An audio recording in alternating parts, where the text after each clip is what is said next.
Olá, eu sou Marcela Martins, sou uma mulher branca, cisgênero, tenho olhos verdes, cabelos ruivos, mais ou menos na altura dos ombros. Eu tô vestindo uma blusa mostarda, meio amarela, um blazer preto. A gente tá aqui numa sala, tem uma mesa retangular no centro, tem dois microfones aqui. A gente tem uma televisão ao fundo, né, com a arte que tem a marca da CPFL mais diversa. E logo atrás de mim a gente tem um painel com uma treliça de madeira. Hoje a gente está aqui para falar, eu estou assim, do lado de vocês, né? A ideia é que a gente tenha uma escuta ativa, para dialogar, caminhar cada vez mais na direção de um ambiente mais diverso e inclusivo. E agora a gente vai começar uma roda de conversa. Hoje o assunto é segurança psicológica para pessoas de LGBTQIAPN+. Segundo a ANTRA, Associação Nacional de Travestis e Transsexuais, em 2023, o Brasil foi, pelo 14º ano consecutivo, o país que mais matou pessoas trans no mundo. O Brasil é um dos países mais inseguros para a população LGBTQIAPN+, viver. Isso é bem complicado, né, gente? Como é que a gente viabiliza, então, uma segurança? Como é que a gente faz um recorte disso, olhando também o mercado de trabalho? Para essa conversa de hoje, eu vou dar as boas-vindas para o Noah Scheffel. Obrigada pela sua presença, é um prazer enorme te conhecer. Queria que você se apresentasse para a gente. Muito obrigado, pelo convite de estar aqui. Eu sou Noah Scheffel, sou um homem trans, negro de pele clara, autista, sou mãe de uma filha, pai de outra filha. Eu tenho cabelos pretos que estão trançados acima da minha cabeça e barba preta crespa. Estou usando uma blusa de cor avermelhada e ao meu fundo aqui tem alguns vasos com plantas. Muito prazer. Nossa, é incrível a gente poder ter essa conversa. Bom, em uma das suas palestras, né, você citou a VP da Netflix, né, a Verna Myers, que comentou, né, até vou colar aqui a frase: diversidade é convidar para festa e inclusão é chamar para dançar.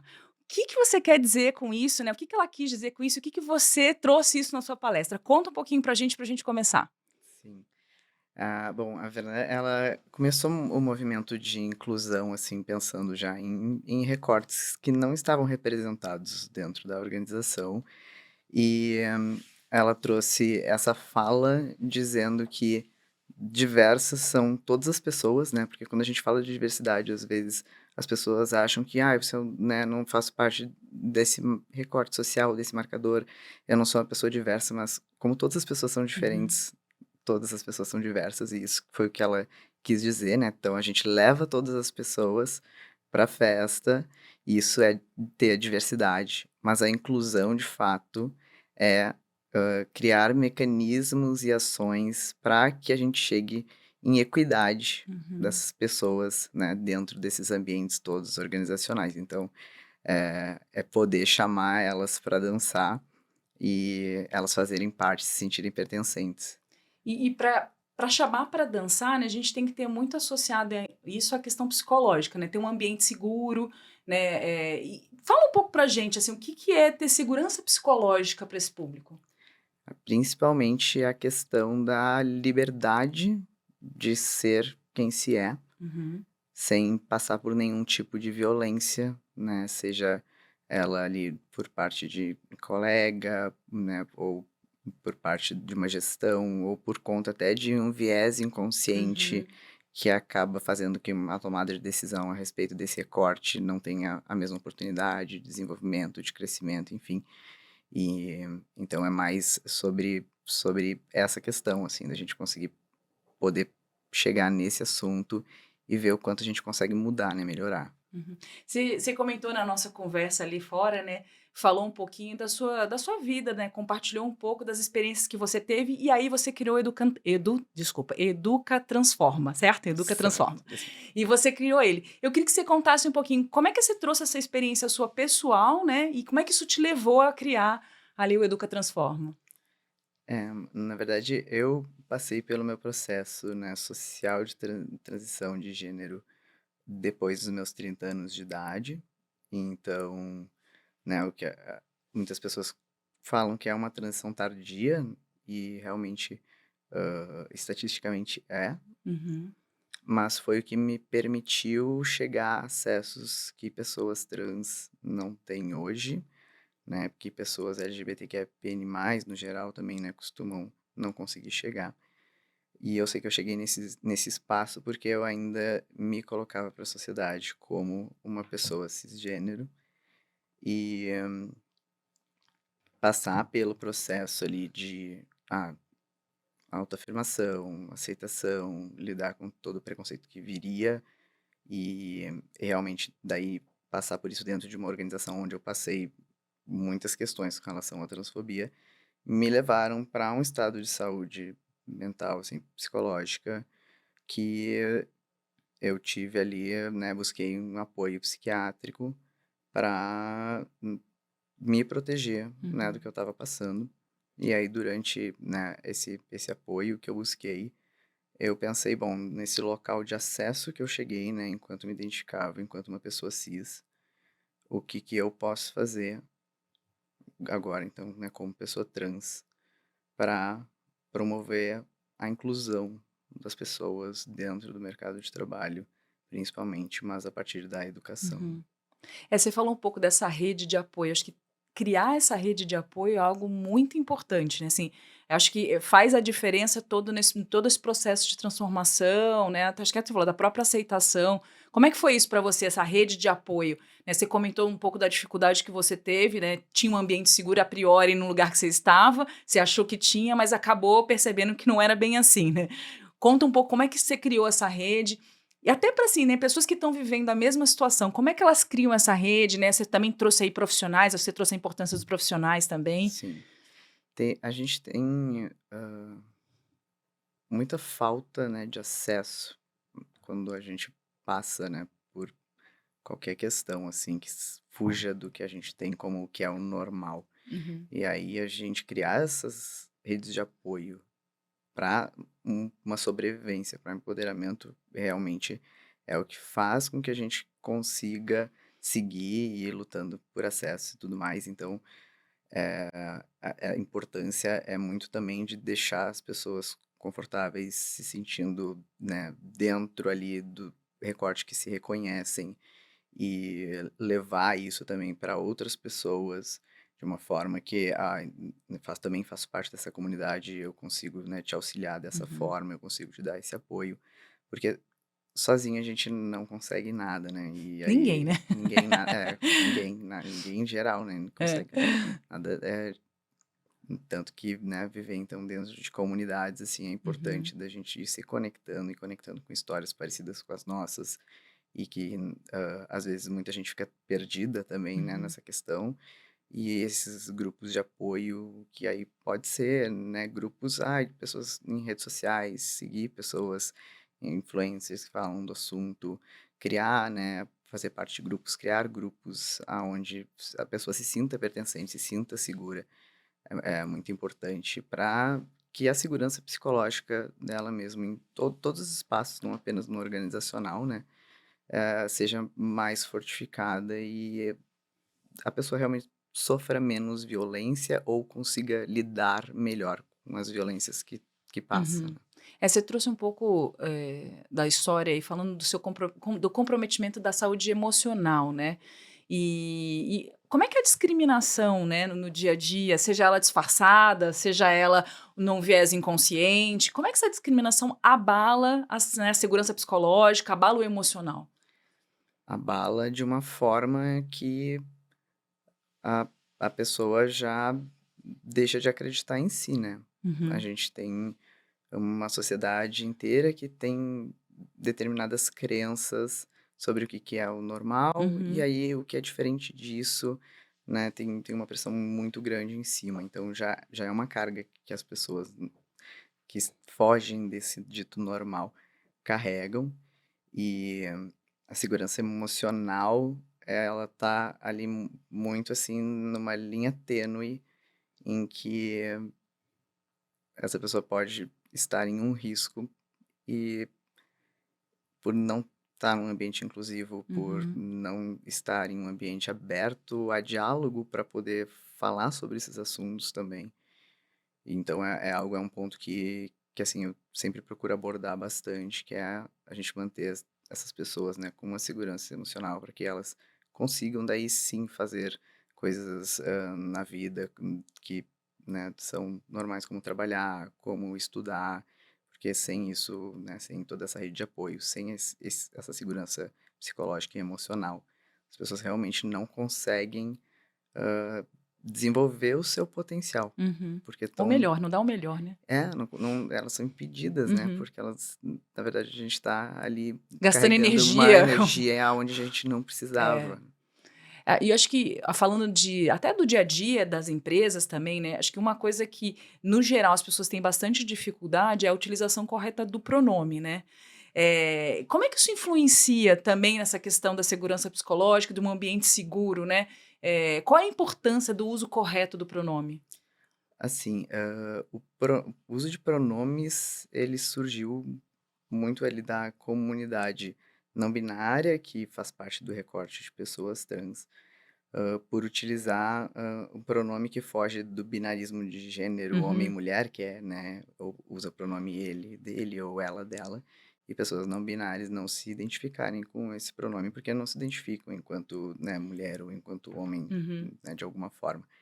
E então, quando a gente não usa, né, os pronomes neutros com pessoas que se identificam enquanto não binárias, a gente está realmente causando ali um ato de desrespeito e de transfobia, porque tem todo esse tabu ainda de se falar de linguagem neutra e uhum. tudo mais. Mas acho que para a gente conseguir descomplicar a questão de pronome é entender que todas as pessoas têm pronome, né? Se identificam com algum. Não são apenas as Uhum. pessoas que fazem parte da comunidade, as pessoas trans, travestis, não binárias. Então, uma dica que eu sempre dou, assim, para as pessoas é, usa a rede social, identifica seu pronome enquanto, né, mesmo você sendo uma pessoa cisgênero, porque Hum. normaliza isso e deixa de ser mais uma carga que as pessoas trans, travestis, não binárias precisam carregar Uhum. para que não tenham o seu gênero confundido. Que, né, que esse foi o intuito realmente dessa né, adoção, né, de falar quais são os meus pronomes, Hum. porque É bem pessoas comum, né, nas redes, agora eu tenho visto bastante também, Exato. é. E é para que a gente consiga, né, através do pronome, a outra pessoa saiba como se referir, né, a gente, pensando em uma identidade de gênero com uma expressão ali que pode não parecer o homem ou mulher e a gente se levar, né, Uhum. por essa expressão de gênero e aí acabar, né, chamando uma pessoa ali por um gênero que não é o que ela se identifica. Uhum. E aí falando da empresa, né, a gente tem buscado fazer um trabalho de criar esse ambiente seguro, né. Como é que você acha que a empresa deve fazer, né, quais caminhos que ela deve percorrer para criar esse ambiente seguro para a comunidade LGBT+. Eu acho que principalmente, assim, já começar com ações em que a gente possa falar sobre isso Uhum. é Conversa é importante. sempre importante, né. É, e que é a construção de pontes, né? Uhum. Que aí sim a gente consegue chegar nesse ambiente, porque temos uma sociedade que foi ensinada de uma forma, que reproduz dessa mesma forma, e isso vai passando até que a gente tenha acesso à informação. Então, ter acesso à informação é o que Uhum. realmente vai mudar ali a cultura organizacional e vai permitir que as pessoas entendam, né, aquilo que foi aprendido errado, desconstruam os seus preconceitos Uhum. e passem a atuar de uma forma a respeitar todas as pessoas, independente, né, de que forma, de que jeito que elas são, de que orientação, de que identidade de gênero, enfim. É. E aí, olhando para a gente como pessoa, né? Então, eu, né, sou uma profissional, trabalho na empresa, também sou uma líder da empresa, né? As ações individuais, ali também acho que fazem toda a diferença para essa construção. O que que a gente pode fazer? Como é que a gente pode, no dia a dia, né, criar? Acho que conversar sobre o assunto, sem dúvida nenhuma, é uma característica importante que você já trouxe. O que mais a gente pode fazer e contribuir para criar esse ambiente? Acho que se a gente fosse fazer um Aham. checklist, assim, né, principalmente as lideranças se engajarem com Uhum. esse tema, porque, né, serem, né, embaixadoras do tema é o principal, para que as pessoas, né, que fazem parte da comunidade dentro da organização se sintam seguras Uhum. por conta desse, né, respaldo, dessa realmente de ter a diversidade como um pilar importante. e as pessoas então possam se sentir pertencentes. Mas também, né, a gente mudar a forma como a gente faz contratação de Uhum. pessoas e olhar para uma ótica de equidade de acessos é um mecanismo que é importante para que a gente consiga trazer as pessoas ali, né, e fazer uma reparação, né, histórica de falta de acesso, de falta de oportunidade. Então, vagas afirmativas é algo que tem sido discutido muito nos últimos anos, que é uma forma de realmente a gente conseguir corrigir ali algo que deixou as pessoas de fora, deixou as pessoas sem o acesso. Então, são algumas coisas que a gente pode ir mudando. A adoção de pronomes em assinatura de e-mails, por Uhum. exemplo, dentro da organização, já é um passo assim, simples, simbólico, mas uma pessoa olhando isso já se identifica, já se reconhece, e aquilo, a gente já normaliza Uhum, as uhum. existências. É. Você presta bastante assessoria para empresas, né. Que você tem de case de sucesso nessas assessorias, no que você tem, assim, olhando para empresas e fala: "Poxa, isso aqui são cases que deram certo, foram bacanas"? Assim, trabalhando com o Educa Transforma, eu tive a oportunidade de trabalhar com grandes marcas, assim, que nem chegam a fazer muito barulho com relação à inclusão, e aí a gente reverencia realmente que as empresas entendam que todo esse processo começa, né, dentro, e aí depois sim, né, existem Uhum. ações ali para fora, mas cases de sucesso do Educa é realmente conseguir empregar de uma única vez num programa afirmativo 80 pessoas do recorte trans e Legal. a gente fazer todo esse acompanhamento que a gente faz tanto com a organização quanto com as empresas por um período de 3, 4 meses para ir conectando e estreitando essa relação, porque a empresa está com medo de lidar com o Uhum, desconhecido, é uhum. natural. E as pessoas que não estão fazendo parte, elas também têm medo, né, de lidar com esse desconhecido aqui.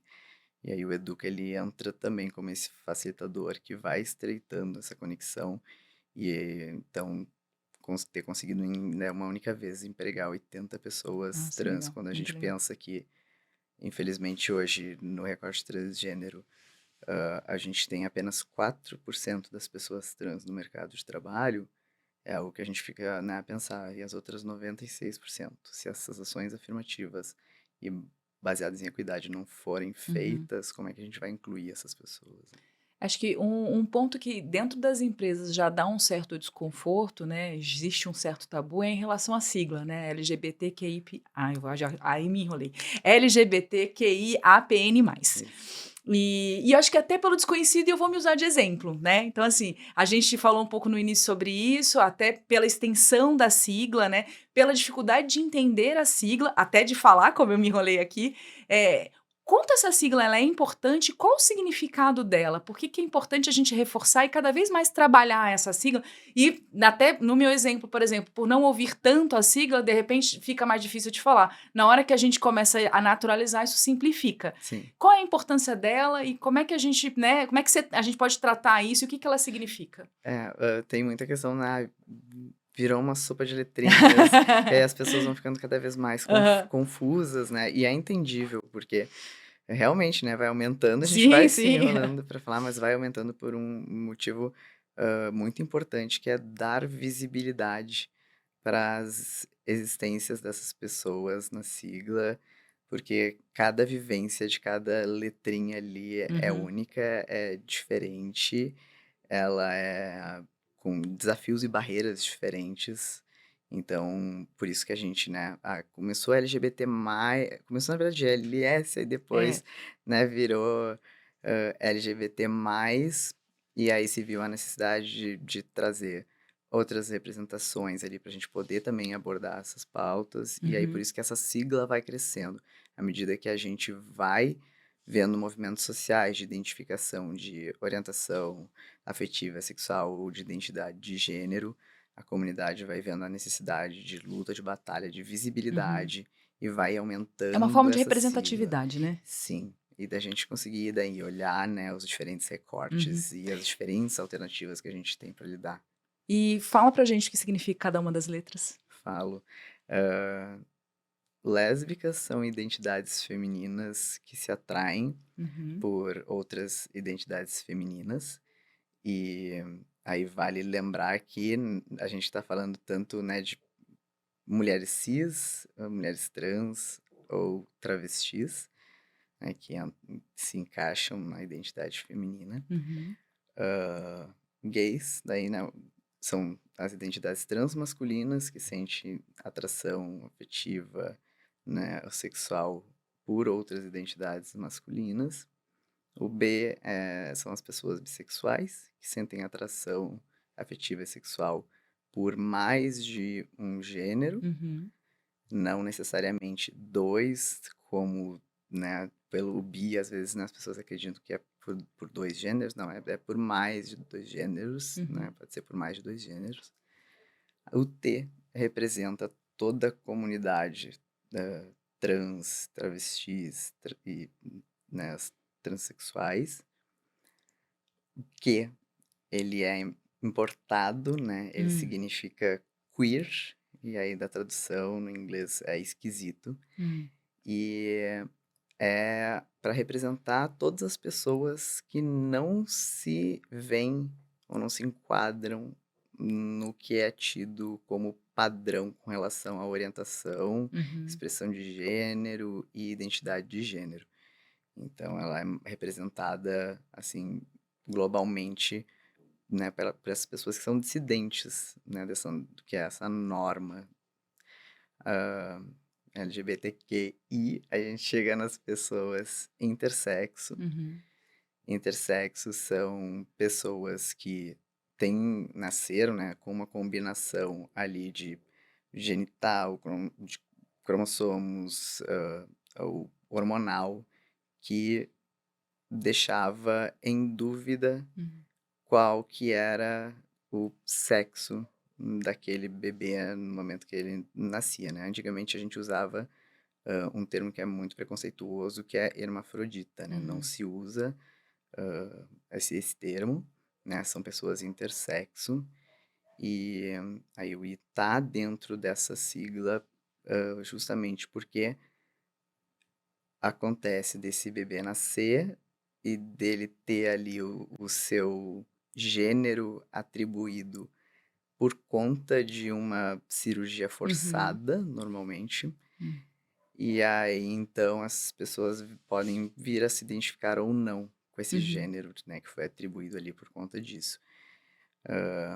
O A representa pessoas assexuais e pessoas aromânticas. Então, pessoas assexuais são aquelas que sentem nenhuma ou pouca atração, né, sexual por outras pessoas. uhum, O aromântico aí é o contrário, né? São pessoas que não sentem nenhuma ou sentem pouca atração romântica, afetiva por outras pessoas. uhum, O P é de pessoas que se identificam enquanto pansexuais, tá ligado realmente à orientação ou por quem elas se atraem, né?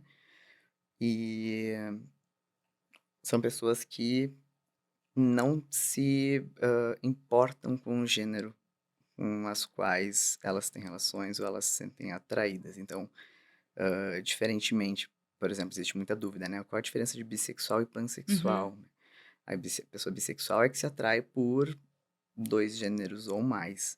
Já a pessoa pansexual é aquela que pode sentir atração por qualquer pessoa, independente do gênero. E aí a gente, ultimamente, né, adicionou o N uhum, na sigla e apesar de o N fazer parte da comunidade, né, do T ali, da comunidade transgênero, o N é de pessoas não binárias, que hum. são pessoas que não se reconhecem dentro desse binarismo de gênero ou homem ou mulher que é atribuído no momento do nascimento. Então, por isso que pessoas não binárias são pessoas trans também, porque elas não se identificam Entendi. com o gênero que foi atribuído no nascimento. E aí existe por conta, né, dessa todas as siglas, existe também uma mistura sobre identidade de gênero, né, e orientação sexual. Qual que é a diferença? Orientação, né, sexual e afetiva é por quem a gente se atrai, Uhum. e identidade de gênero é por quem a gente se identifica enquanto gênero, né? Então, são duas questões bem diferentes. A gente tá falando, eu me identifico enquanto homem, né? Eu, Noah, me identifico enquanto homem. Essa é a minha identidade de gênero. Já a minha orientação afetiva sexual, ela é um outro fator na minha vida Uhum. que não tem relação nenhuma com a minha identidade de gênero. Então, eu, enquanto um homem trans, eu posso ter uma orientação sexual gay, me Uhum. atrair por outras identidades masculinas. Porque mesmo eu sendo trans, né, eu me coloco ali enquanto Uhum. homem para a Uhum. sociedade, e aí eu acabo caindo no G, que são as Uhum. identidades transmasculinas, né. Tá certo. Tá certo. E aí, pra gente fechar, né? Quando a gente fala de diversidade e inclusão, isso tá associado à inovação? Com toda certeza. Não existe inovação sem diversidade e inclusão, pois aquilo que não é feito por todas as pessoas, não é para todas as Uhum. pessoas. E não tem como a gente chegar em inovação sem trazer diferentes óticas Certeza. e realmente abranger daí a sociedade como um todo. Bom, a gente está chegando ao fim aqui. Tem alguma coisa que a gente não tratou aqui que você queira reforçar ou dar um recado final? Eu acho que, principalmente, assim, a gente tá aberta a dialogar, assim, ter Uhum. essa abertura, né? Então, as pessoas se comprometerem e entendendo que são parte da diversidade, Certeza. porque são diferentes também, então esse assunto também é, né, de todo mundo, de todas as pessoas, e as pessoas buscarem informação a respeito, para a gente desconstruir vários preconceitos que a gente acabou herdando na vida. Uhum. Não, foi um prazer enorme. Eu aprendi muito com a conversa e agradeço muito, muito você ter vindo aqui falar um pouquinho pra gente. Eu agradeço demais e que a gente possa continuar criando esses espaços seguros Ai, para com certeza, pra gente poder. trocar, né? É, Gente, falar de segurança psicológica é urgente. A gente sabe, e a boa notícia é que temos um caminho que a gente pode escolher seguir nesse caminho, né? Pessoas como Noah estão aqui para inspirar a gente poder fazer junto, ensinar a gente, acho que principalmente ensinar. Então, mais uma vez, obrigada. Foi muito especial. Eu acho que a gente conseguir promover aqui a diversidade e a inclusão, principalmente na comunidade LGBTQIAPN+. Tá vendo? A gente aprende. aprende. É muito positivo. Eu acho que a gente trazer essa conversa aberta faz toda a diferença. Então, mais uma vez, obrigada.